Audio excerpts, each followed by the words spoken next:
ओदक वसुद्रव्य समारी तुम डिगदारी आनंदकारी।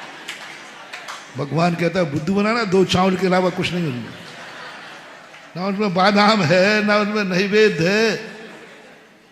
फल तो कैसे रखे थे थाली में, जैसे वो मिठाई की दुकान पर काजू चिपका रहता ना, ऐसा एक बादाम रखा रहता और बाकी चावल चढ़ते रहते। कोई बात नहीं, चलता है। मैं नाराज नहीं हो रहा हूं, मैं तो बता रहा हूं। चावल भली 2 हैं, लेकिन भावना क्या है? अर्घ चढ़ाना। जब तुम एक भजन पाते हो, मुतियन चौक पुराए चंदन की चौकी बिछाए, तो हमें बड़ा हो जाए आज बड़ी सेठ की यहां पड़ गाया जा रहा हूं, क्योंकि ये भजन गा रहे हैं मुतियन चौक चंदन की। जब वहां देखते हैं तो चूना का चौक, कलई का चौक, और चंदन की चौकी के स्थान पर मिलती पिलाई की चौकी। आहा, क्या है महानुभाव। लेकिन भजन क्या गा रहा है? चंदन चौकी बिछाई, चिंता मत करना, पिलाई की चौकी है 100%। लेकिन जब तुम्हें पुण्य मिलेगा, तुमने गुरु को चंदन की चौकी का पुण्य मिलेगा। भावना छोटी मत रखो, भली पिलाई है तो ठीक है, भावना छोटी मत रखो। एक बार बहुत शुरू की बात है, सन 1980-81 की बात है। हम लोग क्षुल्लक थे, पहले ही चतुर्मास था, मुक्तागिरी था, और अपने आचार्य से तो बिना बताए बिहार करते ही हैं। एक बार एक बिहार कर दिया मुक्तागिरी से, ऐसे जंगल में 60 किलोमीटर तक कुछ भी नहीं, और सुबह सुबह बिहार कर दिया। छोटा सा गांव था, अब भी सब घबरा गए। उस समय सबके पास गाड़ियां भी नहीं थी, वो बैलगाड़ी वगैरह चलती नहीं ज्यादा। अब वो आचार्य जी का कहाँ तक पीछे करें बेचारे। बहुत छोटा सा गांव था, महाराष्ट्र का, बिहार कर दिया। अब उधर नागपुर वालों को पता चला, तो जैसे तैसे एक जिजानी परिवार थे, जैसे तैसे वो गाड़ियों में सामान पटक के, अब सुबह 8 बजे उनको पता चला कि महाराज ऐसे रास्ते पे गए हैं, अब चौके की व्यवस्था तो करनी है। तो उन्होंने बेचारों ने सामान पटका, जैसे तैसे भर के आ गए। वो चौकी लाना भूल गए। सब सामान तो लाए, लेकिन चौकी रखना। अब वो घबरा गए, जैसे तैसे उन्होंने भोजन बना लिया। अब हम लोग उस समय बहुत छोटा संघ था, बहुत छोटा, क्योंकि जब हम संघ में आए आचार्य श्री अकेले ही थे, कोई मुनि महाराज नहीं थे, कोई मुनि, आचार्य श्री के अलावा कोई था ही नहीं।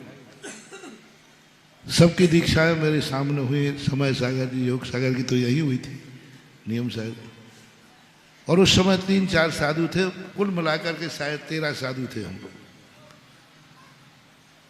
और वहां महाराज जी चौकी तो है ही नहीं, अब बताओ, और आप लोग बिना चौकी के बैठोगे नहीं, तो हमारी तो सारी मेहनत।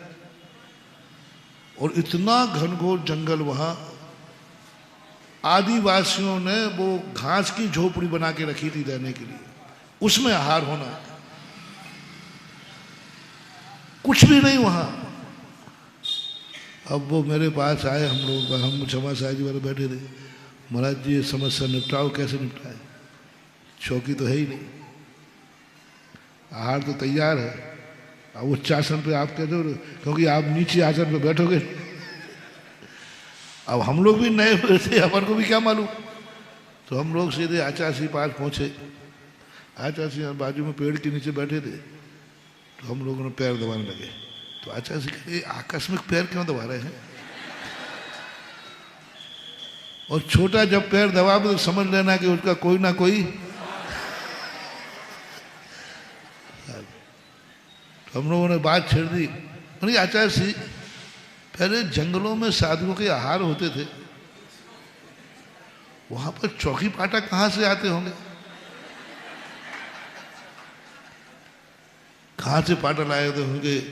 और ऐसे थोड़ी है कि वहाँ पहले कोई फर्शियाँ मिल जाए। हमने समझा ये कहने के नहीं पत्थर की फर्शी बना, पत्थर की फर्शियाँ भी नहीं हो तो क्या करेंगे। तो आचार्य ने कहा देखो वही मिट्टी पड़ी थी, सो आचार्य ने मिट्टी उठाई हाथ से, हमारे सामने वो देख रहे हैं महाराज, ये महाराज जी बैठिए उच्चासन पर।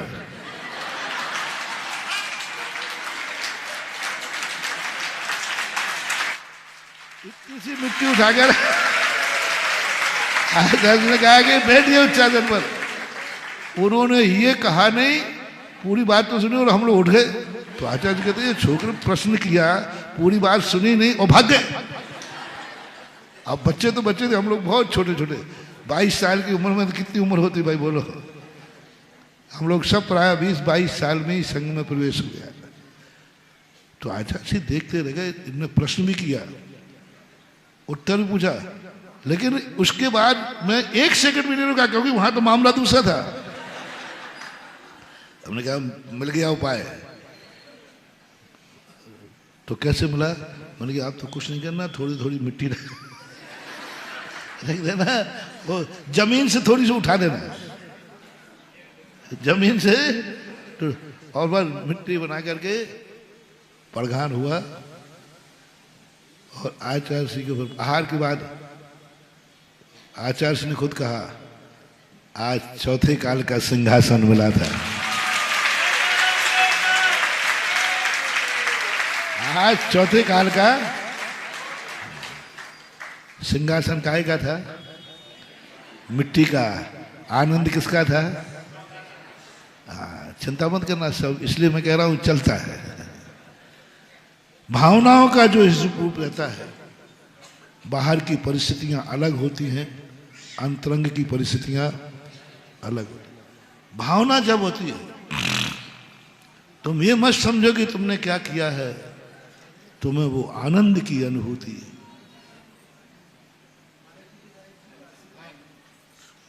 तुमने क्या बिछाया है इसका मायना नहीं रख रहा, तुमने महाराज को उच्चासन दिया है कि नहीं। जजरीन दोस्तों, अगर आपको मेरी वीडियो अच्छी लगती है तो प्लीज़ मेरे चैनल को लाइक शेयर सब्सक्राइब करिए और इसी तरह से अपना प्यार देते रहिए। धन्यवाद।